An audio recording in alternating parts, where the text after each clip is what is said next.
Ka kaluar një javë që kur u shpallan pushimin në Gaza, kur palestinezët dëgjuan lajmin në bregun perëndimor të pushtuar, festuan, ndjen lehtësim dhe shpresë se gjenocidi më në fund kishte marrë fund.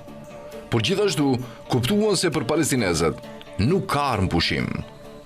Dhuna e përditshme, se cilës jemi nënshtruar për dekada, shkruan analisti politik palestinez Mohammed Al-Kik, nuk po jep asnjë shenjë zbutjeje, që nga 7 tetori 2023, brutaliteti i pushtuesit ton është vetëm përshkallëzues.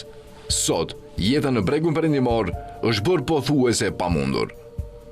Në bregun perëndimor njerëzit ende nuk mund të arrijnë në arat e tyre për shkak të pengesave të ngritura nga ushtria izraelite, ose nga frika e sulmeve të ushtarëve dhe kolonëve izraelit, ose të dyjave bashk.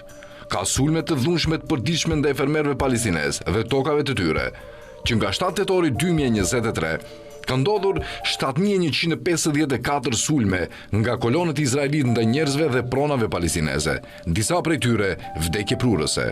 Pothuajse 1000 palestinezë janë vrarë nga ushtria izraelite dhe turmat e kolonëve, përfshirë 212 fëmijë, më shumë se 10.000 palestinezë janë zhvendosur.